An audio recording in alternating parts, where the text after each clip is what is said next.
360 right now, or nice.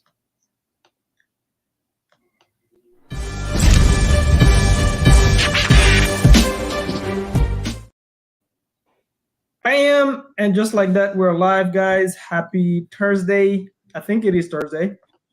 Um, I don't know. I don't keep up with Days the are days. blending. And I'm on with my guy, Mr. Marco himself, the creative lender. This guy probably does more creative lending than anybody that I know. We connected last time in first of all, guys, welcome to my YouTube channel. If you're new into this channel, my name is Mamadou Diallo. Please make sure you like, subscribe, hit the notification bell, all right, and let us know what topics you want to hear about. If you have any questions about private lending, how to raise private capital, that's what this episode today is all about. And we'll start with chapter 1 first after my man Marco introduces himself. Bro, what's going on, man? What's going on, Mamadou? I appreciate you coming, letting me come on here and be a part of this with you. I'm glad to see all of you guys today.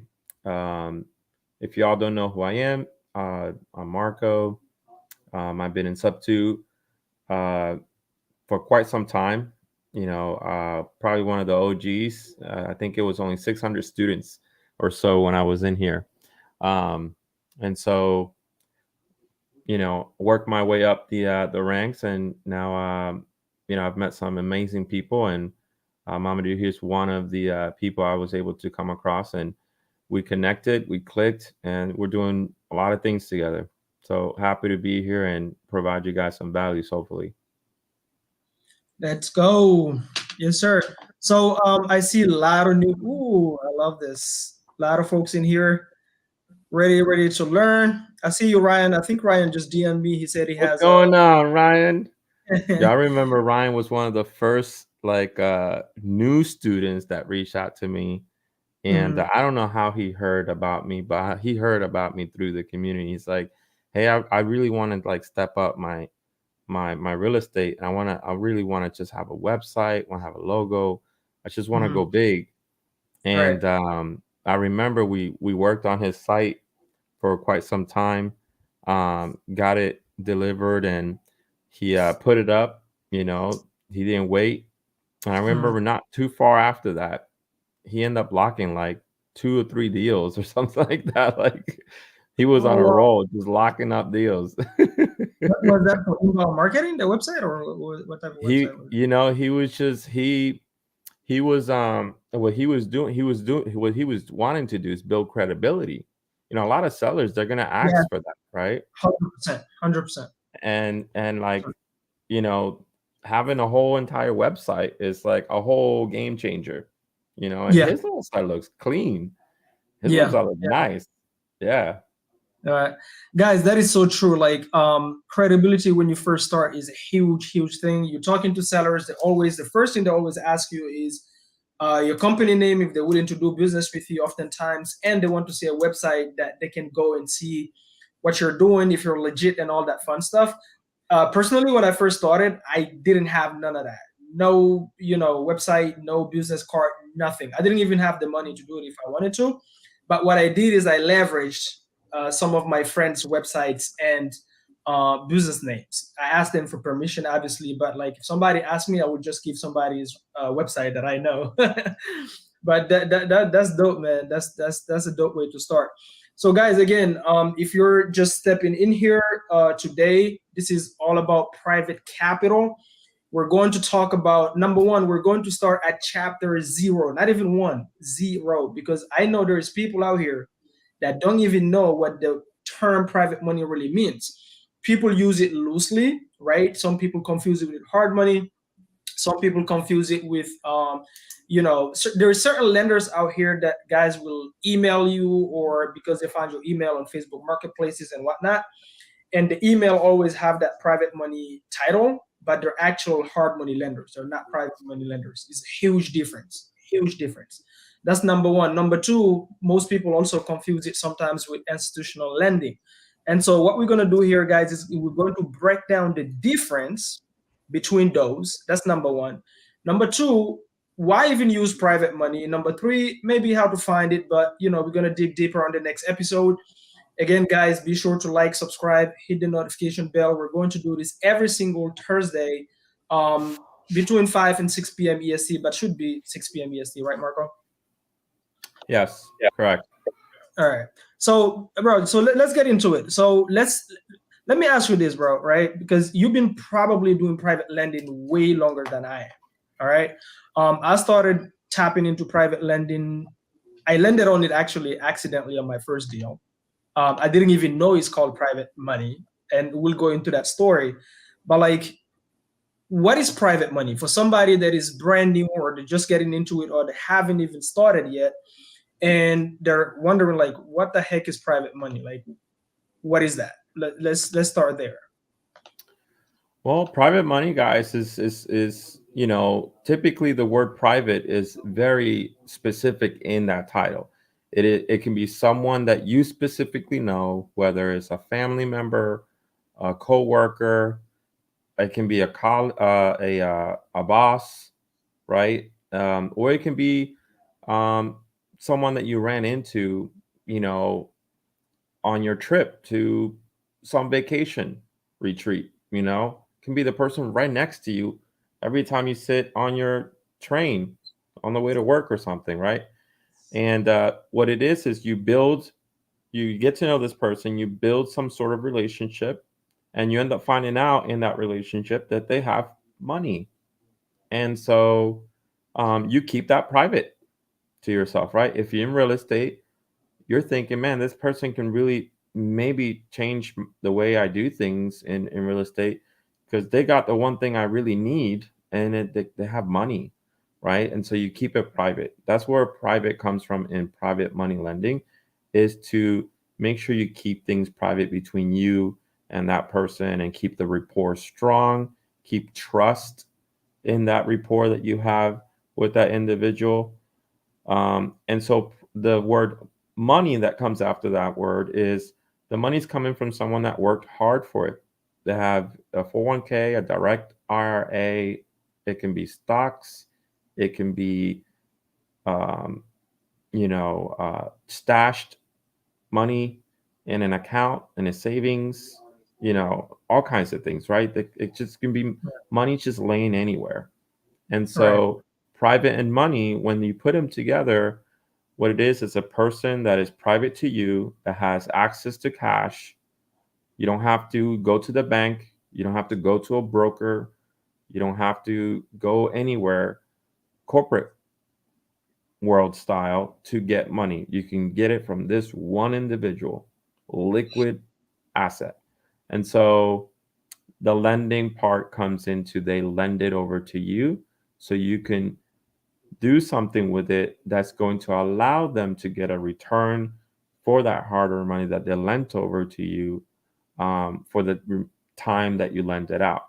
So that's what private money lending is a private individual who has money, who lends out the money to you so that you can do something with it, and then in return it back at a specific time to let them earn some sort of profit for lending it out to you. That's really the basics of it. Boom, guys. So that means the private money is very literal, right? The word is private, meaning it's a private relationship that you nurtured, and it's people that have, like Marco said, either their savings that they've been saving for a while. The great thing about using private money, guys, is you can negotiate the terms. That's number one. Number two, there's not a lot of paperwork involved. Like, for example, when you go to Bank of America or Chase, like, you have to do all this like extensive paperwork on top of bringing your income, on top of bringing your credit, and your credit have to be at a certain level.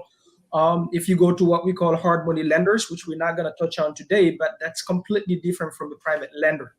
So a private lender can be your cousin, can be, your brother, can be your brother's referral, can be a neighbor. Like Marco said, anybody and everybody can be a private lender, and you never know. I promise you guys, you never know who has money until you ask. Until you ask. And once I tell you guys how I raised my first private funds, and I didn't even know what the term private money means then, you'll understand what I mean by that. So with that being said, every single body you talk to, whether you be in an Uber, whether you just, walking at the park, whether you go to a lounge, whether you go to a restaurant, whether you go to your dentist, whether you go, guys, always let people know what is your daily occupation, because you never know who's that next person can fund your deal. They have some funds, they've been trying to get into real estate, but they can't, or even if they could, they just don't know how. And so if they know that you're into it, guess what? They can use the funds that they have been sitting in a bank for a really long time, earning them 0.0 point nothing, right? A bank don't give you any return, guys. Having a savings account is not investing. They'll happily invest it in you if they know that you're doing it. And that's how I got my first. It's just talking to people. Like, you have to talk to every single body. Assume everybody in your household, that auntie that you know that probably don't speak English, probably have that what we call mattress money, right? Under the bed money. I promise you, like, just people, but people need to know what you do, and they need to know that you're in real estate. Now, I think it's important for people to understand one thing, Marco, that when I before I joined real estate, before I started in real estate, I used to hear this word, buying houses with none of my own money, none of my own credit, or OPM, the word OPM, other people's money, or leverage, right?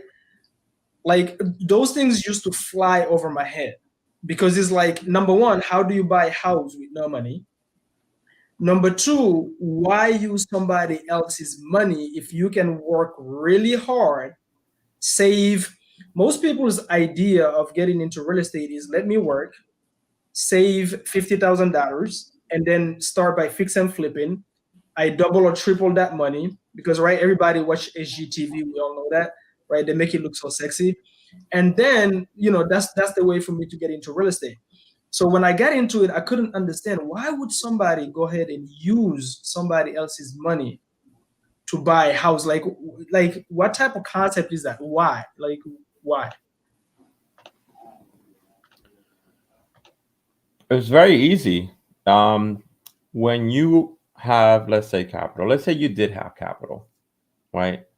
The reason why you would want to use someone else's money is because if you are doing a flip, we'll take example of a flip. You're going to need renovation money, probably holding cost money. You're going to need maybe closing cost money, maybe even down payment money. It depends on the deal that you're doing, right? And so Right. all those funds add up, and it could be hefty. It can be it can be dropping 80K, 100K, 150K. And that's a lot of money to drop into one single deal. And so if it ends up being your money, other deals can come along and you can't do absolutely nothing with those deals because you tapped out on one deal. The great thing about other people's money is it takes that place for you, so that if something does come along while you're still busy on one project and you can have room for one other more, you have emergency funds. That's what I call my funds. I call them emergency funds when it's my money, because I should only be using it in case of emergencies, so that I don't lose out on scaling out from that one deal to maybe two more deals, right? Mhm. Everybody knows sub two deals here, or subject to transactions. And a subject to transaction compared to a wholesale cash transaction, you can probably grab two sub two deals where you can buy one wholesale deal cash. Right. So imagine if I was on a wholesale deal cash with a private money lender, and two sub two deals came to me, and my funds, emergency funds, were available to lock both of those down. Now I got three flips at one time because I was using other people's money, and I didn't lose out on the deals that came my way. That's why I think it's best to use that. That Right. would be a good example of why you shouldn't use your money on one Mhm. deal. Absolutely. So, for me, like, is also, unless you're somebody who want to buy like one property per year, maybe potentially two.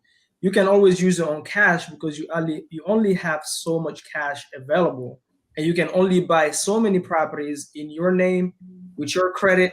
Just so you know, if you are the traditional type of person that walk into a bank, take a loan to buy a property, oftentimes you're maxed out after 12 to 13, right? So you're completely maxed out. The bank won't lend you anymore. So if you want to scale, that's number one, you are going to have to leverage other people's money.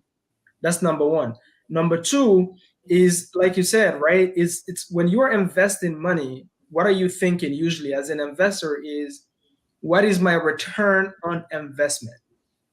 Right? And so when you use your own money, you put a down payment, you pay the closing costs, you pay the carrying costs with your own money, your return could be, I don't know, 10, 15% because you use your own cash, right? But if you use somebody else's money, that 10 to 15% return is on their money, but you yourself, your return is actually infinite. There is no number to your return because you're all in zero money. And again, it's all about speed because in real estate, speed is everything to make a deal happen.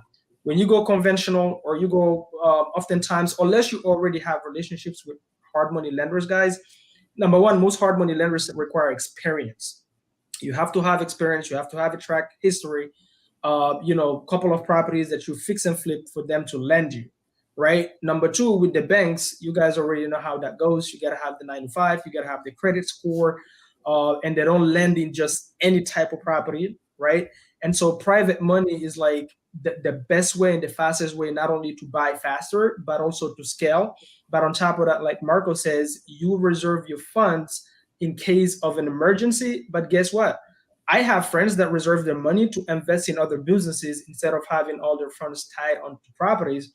But here's how I look at it also is that as an investor, you have a responsibility to help other people. There's so many, just think about this. Most of the private lenders we use, guys, is everyday type of people you wouldn't even think of. They're nurses.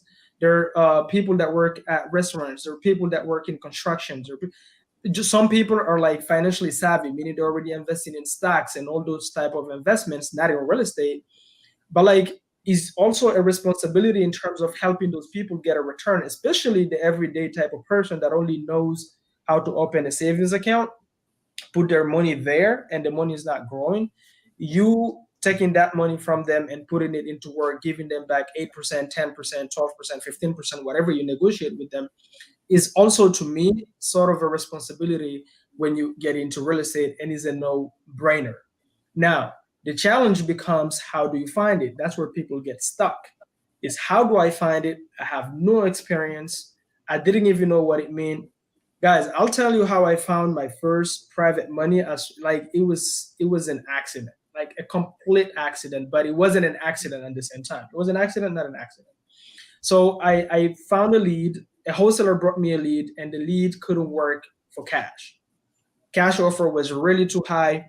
And so I stepped in and helped close the seller on a subject to transaction. Subject to, guys, if you're watching in the future, you don't know what a subject to is.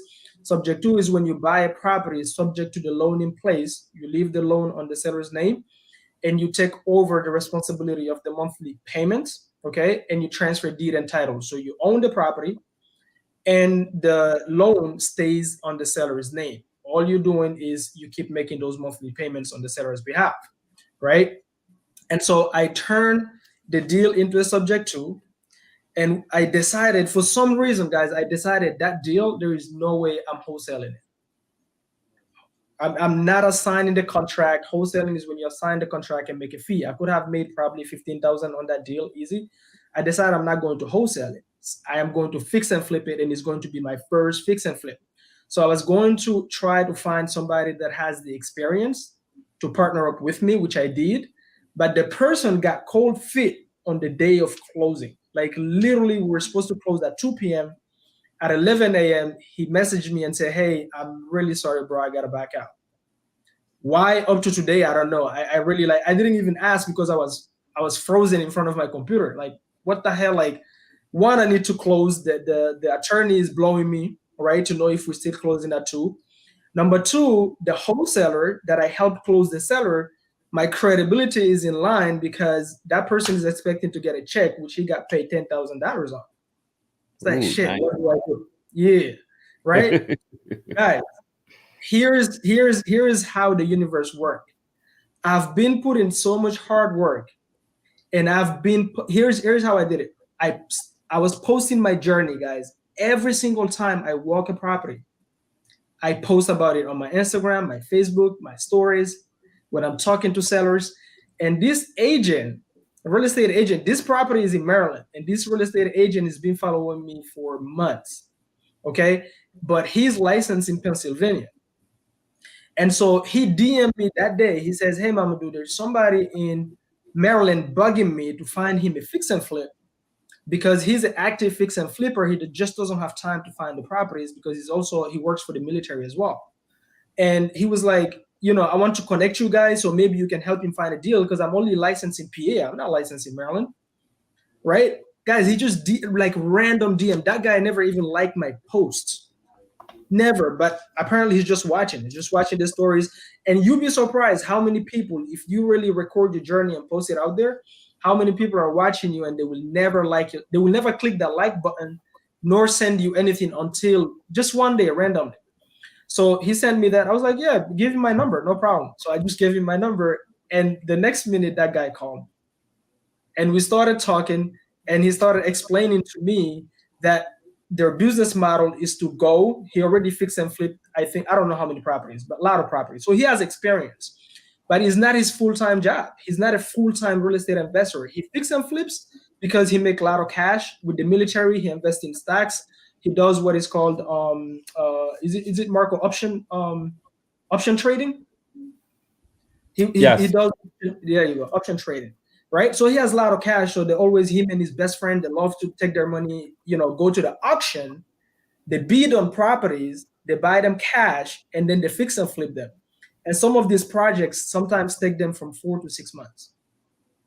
So as he's explaining it to me, I'm like, "Oh, okay, that's fantastic," right? I was like, "Well, listen, I have a deal right now. If you're interested in doing a fix and flip, I have a deal right now." And he was like, "Okay, what is the numbers?" And we start talking about the numbers. But guess what? One thing that I had is, number one, these people have been doing deals where they're like going to the auction and bidding. So they spend a lot of cash. On top of that, they have to go to hard money lenders again and raise funds to like flip the properties. And they're getting, guys, if you don't know anything about the auction, when you go bid on the property, you cannot walk inside the house and see the house. You come outside, you look through the window, right? And then you go to the auction and bid on it. When you win the bid, you buy it, then you go walk and see what you bought. And whatever it looks like, that's what you got. All right. So he was telling me nightmares, bro. So I was like, I have this property here. And the property that I had, bro, was 60 days renovation. It was not a heavy flip. That's number one. Number two, I started explaining to him how I bought it. I started explaining to him that I got this property and I got it subject to. So I already secured the hard money. You don't even have to secure any hard money. Just all I need is the renovation cost. He was blown away. He was like, "You got to explain this to me." It took me an hour to explain to him what subject to is. I said, "The loan is already in place. All I need, I think we needed about $75,000, including the closing cost." After I was done, he was like, "Hold on, you're telling me I don't have to go to the hard money lender?" "No." "I don't have to bid?" "No." And then I explained to him in case about the due on sale, as everybody asked about that. What happens? He was like, "Look, listen, I'm in. I'll do it." You don't gotta you don't gotta worry about not looking at the property. Like I sent him the pictures, and then I sent him the numbers, and I broke down for him. Guys, I don't want to go over those details, like how I explain subject to. I'm gonna do another video about all of that. But the main thing is, number one, I've been posting my journey. People knew what I was doing. Number two, a guy that has been watching me.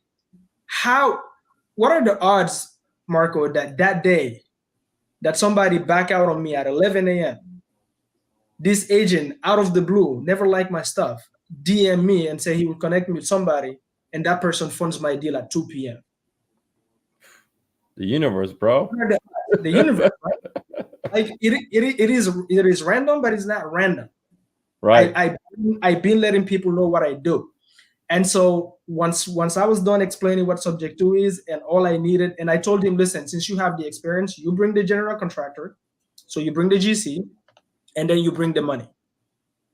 So you bring the GC, you bring the money, I already secure, because guys, this is how you look at it. If you're doing subject to deals or even seller finance, if I secure a subject to deal and we're flipping that property and I'm partnering up with a flipper, I technically already secured the hard money, which is cheaper than hard money. That's how you got to look at it. That property was worth, I think, around 375 as is. And we could sell it close to 500,000 after it's fixed up. So technically, I already secured 375 in place. All you have to do is to bring me the 75, let's renovate it, sell it, and I told him we can split 50-50 the profits. I just want the experience. I want to learn hands-on because I'm a hands-on learner. So while you guys are renovating, going through the process, I want to walk the property, see how you guys look at it, construction costs and all that fun stuff. That was my first fix and flip. I just wanted to have the experience.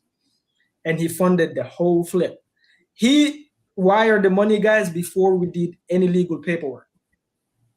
We did a joint venture afterwards because I had to close at 2 p.m. And you know what else, Marco? I ended up finding out that he actually knows my older brother. That's crazy, you know. Right? So that's the reason why he wired the funds without even like any paperwork. But he was blown away. He was like, listen, the value you have to me is you saving me 6 months. I've been dealing with projects for 6 months. It's a freaking headache.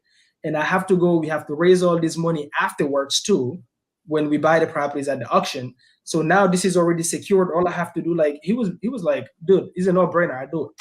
And that was my first time raising private capital. And I didn't even know what the word private capital means. And my first fix and flip as well. Right. And honestly, it's still happening right now. You know, individuals like that guy right there are still relying on hard money loans because they don't take the time to go get private money. And so it separates the flippers that use private money and the flippers that are still stuck with brokers and hard money lenders. Big time.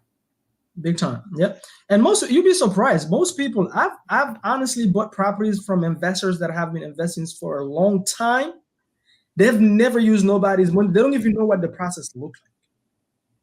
They don't know what a note and deed of trust is. But those people also only own about 5 to 6 properties. And they've been doing it for years. Why? Because they're always counting on their own cash. They buy one property with the hard money they earned and the credit, and then they go back and hustle again. For multiple months, they save, they come back, and they do the same process. And at some point, boom, they're maxed out.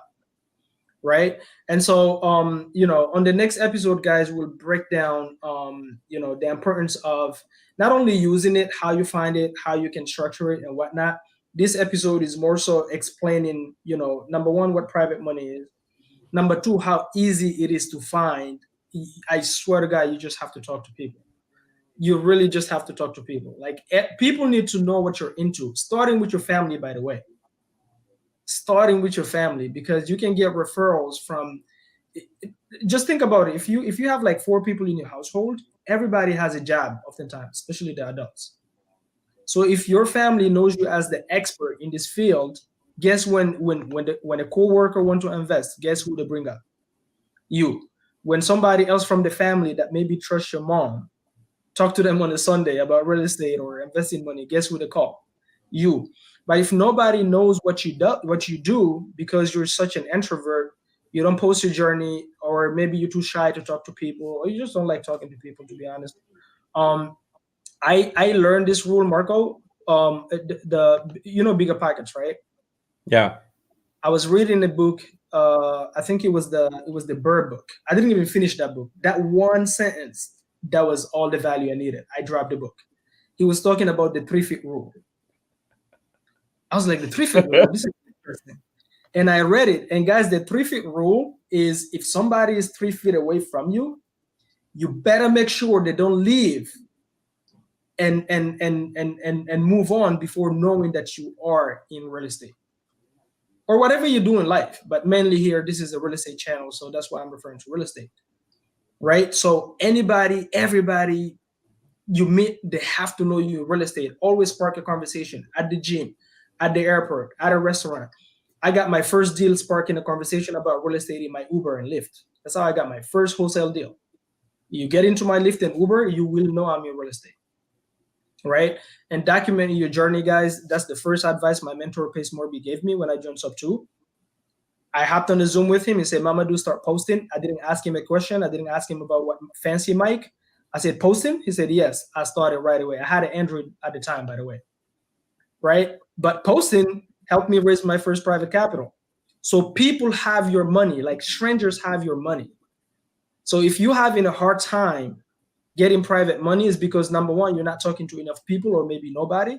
Or number two, you're not bringing to value to anybody. Because if I think about my first deal, I had value to the table, if you think about it, right, Marco? Because I'm saving this guy time, credit, money, and I'm teaching him something new too.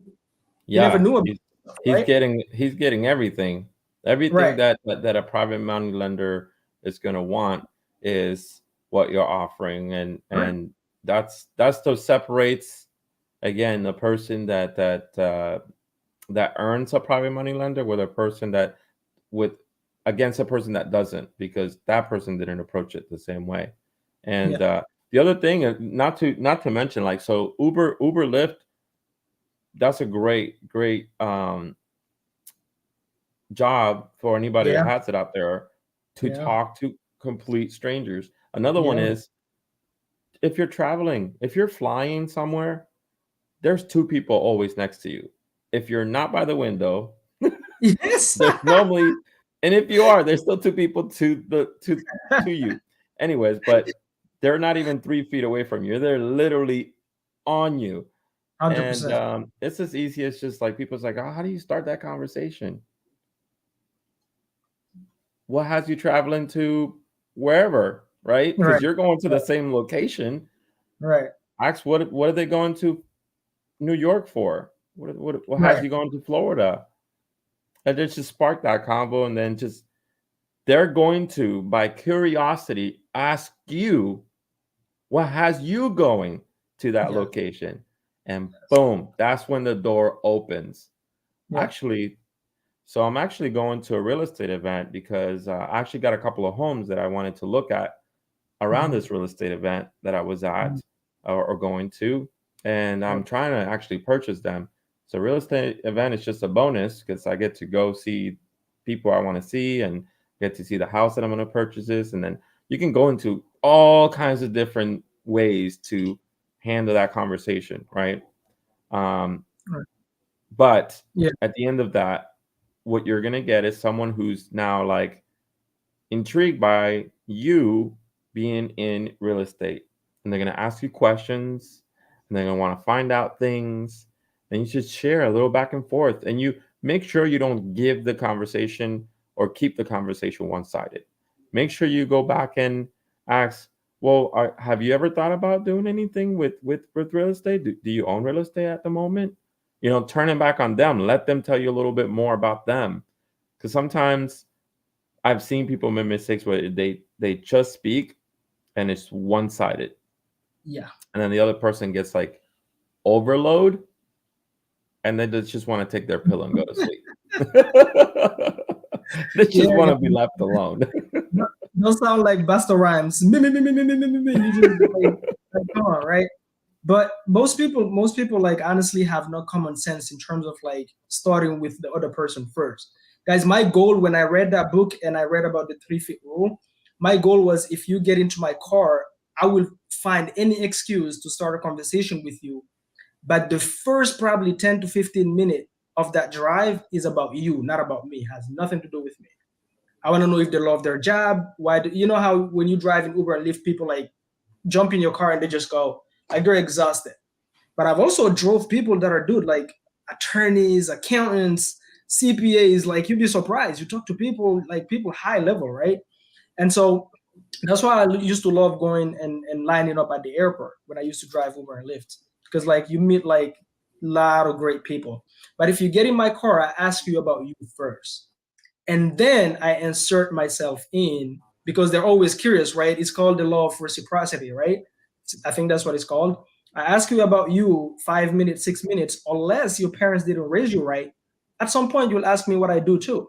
Oh, how did you get into Uber? Usually, that's the common question I get. How did you get into Uber driving? And my answer was always, hey, because I left my 9 to 5 and this is easier for me because I'm doing real estate, I can shut off my app anytime and go and drive for dollars. And then I will explain what driving for dollars is. And oh, wow, that's interesting. And I'll show them on the phone. Again, guys, goes back to recording your journey. I had tangible proof on my phone, walking properties, talking to sellers. I had contracts locked up, even though they never sold. I would still show them that on the phone, believe it or not. And that's how I got my first contract. It was a referral from somebody sitting in my lift that I took in BWI Airport. That's in Baltimore, and took him like probably like what 10 minutes away from the airport, and we ended up making $68,000 on that deal. So guys, talk to freaking people. Strangers have your money. That's number one. Number two, start with value, right?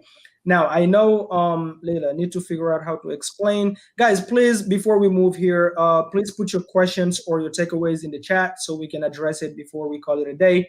Again, don't forget, if you're new here or you just jumped in, we're going to do this every single Thursday. Every single Thursday, we're going to do multiple content for you guys talking about specifically private funding, how you can find it, multiple ways you can structure it. So many like things like you wouldn't even think of you can do with private money, guys, and deals that we're doing. Me and Marco right now, we have a deal going on in Texas. Is on the market currently. We did like a really nice creative funding strategy on that one, and we're doing multiple actually. Mark, we did what, 5 right now, right? We did a couple, yeah. Guys, so we're gonna have all these episodes where we're gonna break all that down. So today was just an introduction. So please make sure you like, subscribe, hit the notification bell so you don't miss out.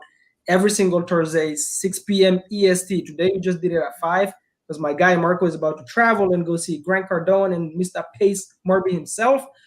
But normally it's 6 p.m. EST. All right. So let's see, Leila.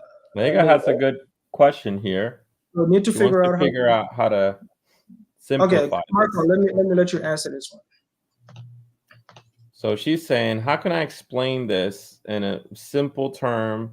Because when I approach a private money lender, if it's creative and that private money lender is not aware of what creative is, it makes it really hard to explain in a very concise manner. Well, you don't do that up front, okay?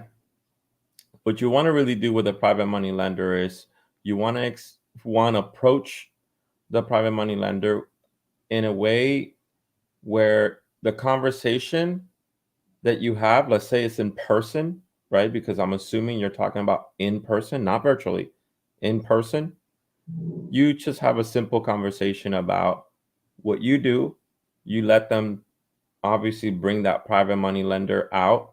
When you hear that they have money, okay, in that conversation, because they'll say, well, actually, I do have savings, stashed somewhere making me no money. Or I do have a 401k actually making me no money, because you want to strategize. So when I talk to people, and mind you not, I'm not a person that goes and looks for deals and grinds cold calling and gets deals. I just have deals that I have brought to me. And Right. I take those deals, and the way I do those deals is I present them to private money lenders in ways that are creative. One way that I would approach it would be by showing you an example, right? I can be talking to you, Lega. Hopefully I'm pronouncing it, if it's Liga or Leiga. Yeah, Sorry if I'm pronouncing it wrong. But I can approach and be like, hey, what has you coming to the network event today? And you will tell me a little bit of what you do, right? You wanted to tap into real estate. You don't know where to start. You tell me what you do for a living, and I immediately can say, yeah, money. There's money there. If you tell me you're a lawyer, there's money there. An attorney, there's money there. IT, security, right? You guys know what the money jobs are. You don't need to know what they're making. You know that they have a good 401k if they have a job that is in an industry that makes money. So you immediately know they're in real estate. They're looking how to get into it, okay? before they even get into the flipping, the hiring the VRAs and doing any of that, you have an opportunity right there to make them your private money lender before they do anything else. How do you do that? Well, after they tell you what they do, what they're looking for, they're going to ask you, what do you do? And that's how you kind of approach it.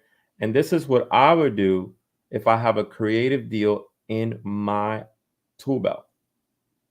Well, actually, I'm an investor. I buy properties so that I can take them over. I either flip them or I fix them and hold them, so I can either lease option it or short-term rental it or mid-term rental it. There's many ways that I actually exit on these deals, and there's many ways that I keep them. I love buying deals. I buy deals every month. I actually have a deal right now that's in Florida, and I'm actually struggling with a little bit because it's such a good deal, but the seller wants a pretty hefty entry, about 80K, and I just don't have the 80K to close on this deal. So I'm actually just kind of buying time to figure out what I'm going to do with this deal because it has a pretty good net. I'm probably going to be netting anywhere from 80 to 90K because you've done all your work, right? This is how you present deals. You've got to do all your work before you even talk about them. Find out what your exits are, find out everything, and then approach doing it that way. And then they might pique their interest, like, oh, wow, okay. That's so cool. It's like, now I hear that you do so for work, and I know you're trying to get into real estate.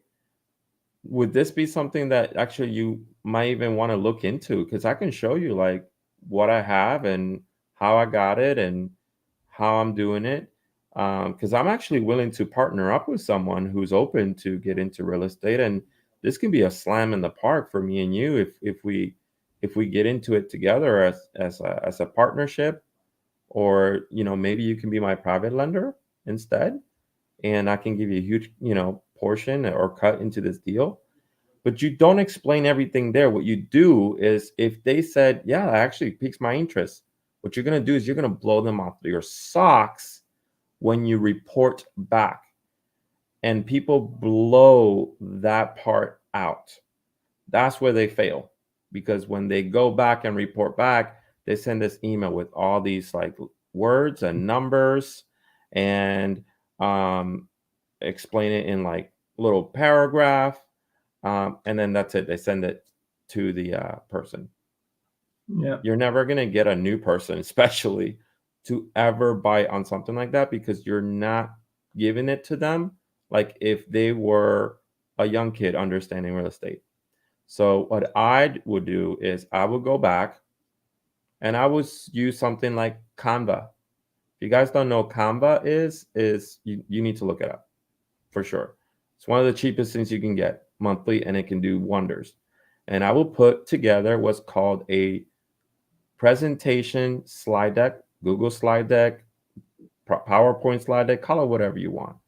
And you literally just break down everything that you want to put in that slide deck, and which is very easy.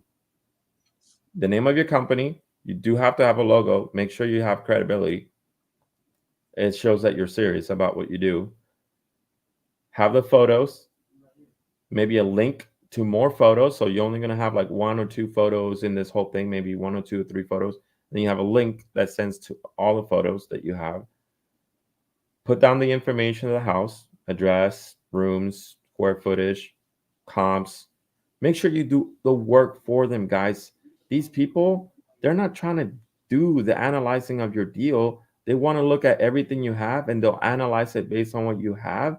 And if everything checks out, trust me, it's going to be easier for you. And so you break down that, and then you do another part. So it goes into 4 phases. Okay. I actually have one that I can show you guys too. So maybe that's something we can probably do, Mamadou, Yeah, on the next at some one. We point, can do like a screen to share. show them how that looks like. And then, but essentially, you put in there what you're planning to do, how long it's going to take you to do it, what your exits are, and talk about each one and how you plan those exits. what you want your private lender for, explain their return, how long, what their position in the deal, if they're second, first, third, right? And then maybe at the bottom you can put something about like your team, information about how they can get in touch with you. You gotta look the part, even though you're not the part, but you play the part to get the part. Isn't that what actors do in movies, right? And Right, right. so you do it so well that what ends up happening is private lenders will come to you, just like production uh, businesses come to actors and say, "Hey, I want you to play in our movie. Would you be willing to look at our script?" Right? And the actor Right. doesn't have to look for work. Work comes to him. It's the same thing with you guys. Private lenders will come to you, but you still got to keep looking. You never settle for just one. You never settle, period. I just keep looking until I'm done with this career. That's what I Uh, would be doing if I was in your shoes. Never stop looking for private money. But hopefully that helps, because you don't want to really explain anything. And when you're in a conversation with someone, you want to keep things simple. You want to keep it intrigued, and you really want to get them with the interest of why they should be working with you, not really explaining a structure of an entire deal that they don't even understand, that you're gonna throw them off. yeah. You don't want That's what what you I don't would want to do. do is, what you don't want to do, guys, is overloading people with information, right? Especially if they're new. There's lenders that I've worked with that have actually zero, they don't even know what the word real estate means. They just want to return their money, and they want to know how they're protected on the real estate transaction. And so getting them on the Zoom, showing them deals you've done, how you've structured deals before, those are all credibility. Now, I see you spelled your name is Lee A. Is that right? Yay. Okay. Hey, there you go. Boom. I think we got it. We So got it. Lee, Lee, hey, what I'm gonna do for you is PM me if we're friends on Instagram or Messenger. I'll get you on a one-on-one Zoom, and I'll be happy to answer your questions and show you how I do it in my business. All right, and then hopefully that will help. But you're gonna deal with all type of different private lenders, ones that have experience with real estate. We're going to do one episode, guys, where we're going to show you the best private lenders, the worst, and maybe the median worst, right? Because you have some that are good, some that are super aggressive, some that are median, right? You got to know the different avatars of lenders too. There is multiple avatars when it comes to lenders. Okay. Oh, and she does entertainment too. That's dope. That's awesome. Nice. So you're already in that space, guys. Okay, so make sure you tune in number one next week. Again, Thursday, guys, 6 p.m. EST. Make sure you hit the like button, subscribe, hit the notification bell. I think Ryan had a question. Ryan, you still on here? Before we call it a day, maybe we answer your question. Did he? I I, think I didn't. I didn't see if he did have a question or not. yeah, he DM'd me actually. He said he had a question. I told him to show up here. Ryan, if you're still on, you can type your question before we call it a day. Marco, do you have one last word for them before we call it a day? Maybe a tip I can give you guys would be, if you're trying to reach private money lenders through social platforms, let's say like Facebook, Instagram, right? Something like that, because something gives you vibes that, or someone told you, hey, he's a private money lender or whatever. When you reach out to them, don't be asking for money on your first conversation. Just don't, you know, just approach them in a way of like, you really want to know them. You really want to get to know them. You want to have an actual constructive, um, conversation on what it is that you do, what it is that he does. Just ask questions here and there. Just build some sort of rapport and find if there's any, similarities between each other. For all you know, you might like something. You know, it can be something. You can even take something major that just occur. Like who won the Super Bowl, or something like that, right? It's like, man, Right. yeah, my weekend was great. I mean, up until my team lost in the Super Bowl or not, right? and let them respond to that. You know, they might have watched the Super Bowl as well, but don't ask for money the first moment that you have a conversation with this person and you just met them. You just met them, right? Like I have people approach me all the time. Hey Marco, I'm a sub 2 student, or hey Marco, I'm an investor in Florida. It's so great to, see that you're a private money lender. I actually was thinking of investing in the area of, Tallahassee. And as I was actually looking at this deal that I have, and I needed like 60K for funding. Are you interested in lending in that area? And so that's a soft way to approach it, but a lot of private lenders don't like it because you're immediately asking for money. I don't even know who you are. I don't know who you are. So it's Fair like, enough. you gotta really just build really a relationship first. Build a relationship first. Yeah. It's gonna take you a long way, guys. A very long way. Yeah. Guys, whether you're talking to sellers, right? Whether you're marketing to sellers, you're marketing to private lenders, buyers, there's one things that all these people have in common is number one, you have to sell yourself.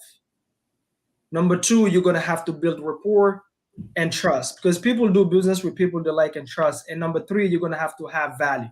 A seller sell you a property because you have value, right? You provide a solution, the trust you can close, and the trust you can get the job done. You did bring something that somebody else didn't, and so they're not going with you because you're the only person talking to them. They're going with you because you're the only person they could relate to, maybe have more rapport. They like your voice, whatever. It doesn't matter. So you're always selling. Either you're selling or you're being sold. So whoever you're talking to, you're selling yourself. So make sure when you approach people, you approach them with value. And the way to approach somebody with value is by not approaching them with they don't know you from Adam's cats and directly you ask them for money. The second thing is, always try to see what are they trying to accomplish. What is the private lender trying to accomplish first before you start bringing up your need for a deal to be Bro, funded? you hit it on the dime. On the dime. Right? Guys, what is the private lender trying to accomplish? Boom. Without even asking if they're a private lender, you should know what that person wants to accomplish because you are supposed to be the person that finds that out. Because if you're going to want to use a private lender to work their money for you, you need to give them something of value in return. And what better value to give them than the one thing that they're trying to strive for or reach a goal for? And you're the one giving that to them. Like, that's so big. That's how you exchange money that you're getting for the value that you're giving, right? Mamadou Boom. said it best when he explained his story. What did he offer his private lender, right? Save them headache, save Yeah. them time, was teaching him something he didn't even know existed. Man, that's if Yep. you're doing that, you should have a private lender once a week Yep. signing up And for guys, your that deals. private lender funded my first three flip projects after that project. All right. Look So at anyway, that. takeaways, guys. Number one, please leave a comment. Guys, like, subscribe. Please don't be greedy with the algorithm. It really helps. Number two, please tell us your takeaways, even if it's two of them. Number three, take a screenshot and share this. Please tag me on Instagram. Tag Mr. Marco. Marco's Instagram is what is your Instagram, Marco? Is Marco? No, it's not Marco Rivera. um, Marco Money Gems altogether. Marco Money Gems. Marco Money Gems, guys. That's way cooler than mine. Mine is real estate yellow. All right, guys, please tag us and tell a friend, whatever. I promise you guys we'll go live every single Thursday. Add value to you, talk all things private money. And you know what we're gonna do? We're gonna come up with also giveaways, guys. And we want to do deals with you. Most importantly, we want to do deals with you. All right. So until next Thursday, stay bold, be bold, and we are out. Ooh.